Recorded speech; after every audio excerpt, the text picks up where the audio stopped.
शंखनाद न्यूज चॅनलच्या मराठी बातमीपत्रात आपलं स्वागत आहे।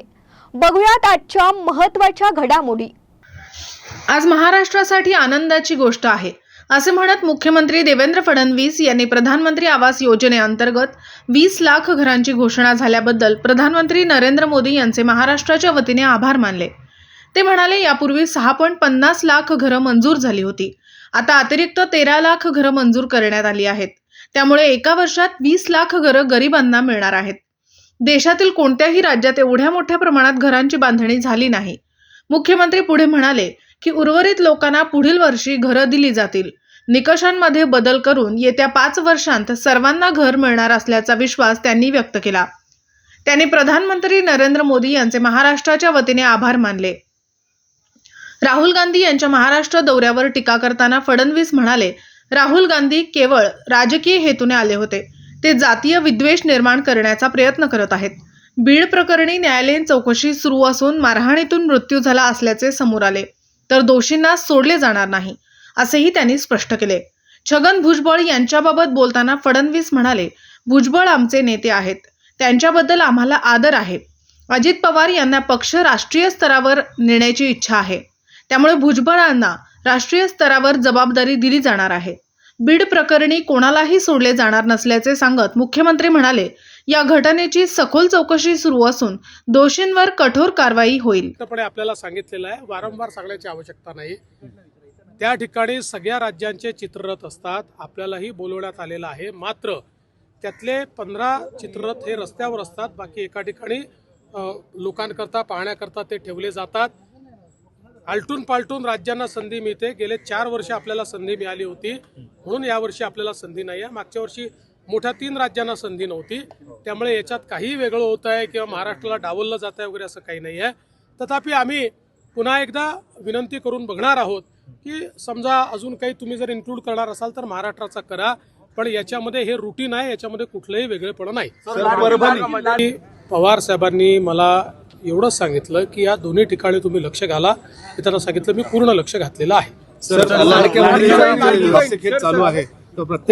कुठलीही रस्सीखेच पालकमंत्र्याबद्दल नाही। आता आमचे जे काही 3 पक्षाचे नेते आहेत ज्यांना आम्ही जबाबदारी दिलेली आहे ते एकत्रित बसतील, पुढच्या 2-3 दिवसात निर्णय करतील। आता मला असं वाटतं या 7-8 दिवसात आम्ही तो हप्ता देऊ। पुढचा आणखी भुजबळ साहेबांचा महत्त्वाचा प्रश्न, ते सकाळी तुम्हाला भेटले आज येऊन, ते नाराज आहेत, ते भाजपमध्ये ते मला भेटले आणि भेटल्यानंतर भुजबळ साहेबांनी तुम्हाला ब्रीफ केलेलं आहे आमची काय चर्चा झालेली आहे। वेगळ्याने ब्रीफ करायची आवश्यकता नाही। भुजबळ साहेब आमच्या महायुतीचे एक प्रमुख नेते आहेत आणि 3ही पक्ष, मग ते अर्थातच राष्ट्रवादीचे आहेत म्हणून तिथे त्यांचा सन्मान आहेच, पण आमच्या 3ही पक्षाच्या नेत्यांच्या मनात त्यांच्याबद्दल सन्मानाची भावना आहे। महायुतीच्या विजयामध्ये त्यांचा देखील एक महत्त्वाचा वाटा राहिलेला आहे आणि स्वतः अजितदादा देखील त्या ठिकाणी त्यांची चिंता करतात। मुळातच भुजबळ साहेबांना ज्यावेळेस अजितदादांनी मंत्रिमंडळामध्ये घेतलं नाही त्यावेळी भुजबळ साहेबांना डावलण्याचा त्यांचा हेतू नव्हता। त्यांनी मला सांगितलं की आमची इच्छा आहे की आमचा पक्ष हा राष्ट्रीय पक्ष राहिलेला आहे, आम्हाला तो राष्ट्रीय स्तरावर मोठा करायचा आहे आणि राष्ट्रीय स्तरावर भुजबळ साहेबांसारखा एक नेता ज्याला देशाच्या अन्य राज्यातही मान्यता आहे त्यांना आम्हाला राष्ट्रीय पातळीवर पाठवायचं आहे। भुजबळ साहेबांचं मत जरा वेगळं होतं, त्याच्यामुळे हा प्रश्न निर्माण झालेला आहे। पण आम्ही सगळे मिळून याच्यावर तोडगा काढू आणि भुजबळ साहेबांसारखा एक नेता हा आमच्यासोबत मैदानात असला पाहिजे या दृष्टीनं त्यातनं मार्ग काढला असं आहे। त्यांनी अशी मागणी केली नाही, अशा प्रकारचा कुठला विषयही समोर आलेला नाही।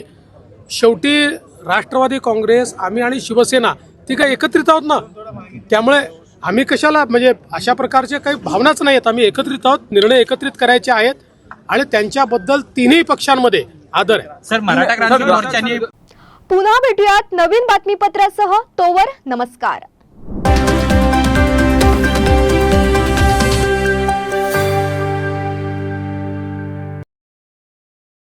क्या आप इंटीरियर के बारे में सोच रहे हैं पर डिज़ाइन फाइनल नहीं कर पा रहे? होम इंटीरियर या ऑफिस इंटीरियर, किसी भी डिज़ाइन आइडिया को रियलिटी में कैसे बदले, आज हम ये जानेंगे इंडस्ट्री एक्सपर्ट्स से। हमारी कंपनी जो है डिज़ाइन ब्यूरो, उसमें interior designing, renovation, architectural design, landscaping end renovation, furnitures, ये सारे जॉब्स हमारे यहाँ होते हैं। और पिछले 20 साल से हम लोग इस फील्ड में हैं।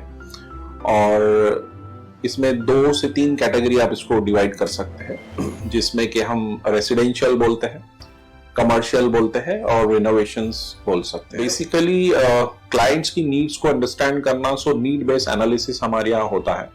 सो क्लाइंट्स के लिए हम लोग परफेक्ट इसलिए हो जाते हैं, या हम उनके लिए दोबारा, या किसी क्लाइंट्स के लिए हम चौथी बार काम कर रहे हैं because of their confidence with us, कि वो हमारे ऊपर रिलाई करते हैं। हम लोग अमित को पहले से ही जानते थे, तो उनको हमने बुला के उनको जो स्ट्रक्चर है, यहाँ पे ब्रिक्स वर्क चल रहा था तभी से उनको कांटेक्ट किया, उन्हीं को जगह दिखाई, उनको स्पेस डिजाइन करने के हिसाब से कांटेक्ट किया, उन्होंने डिजाइन बना के दिया काफी अच्छा।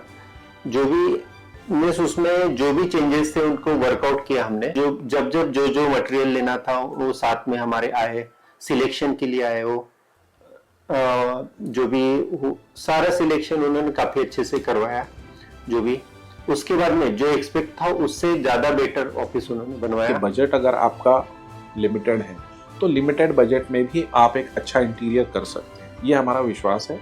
और हमारे क्लाइंट्स के लिए हम वही दे रहे हैं, और उसी से हमारा क्लाइंटल बड़ा है। हर क्लाइंट की एक अलग स्टोरी होती है, उनका एक अलग रिक्वायरमेंट्स होता है।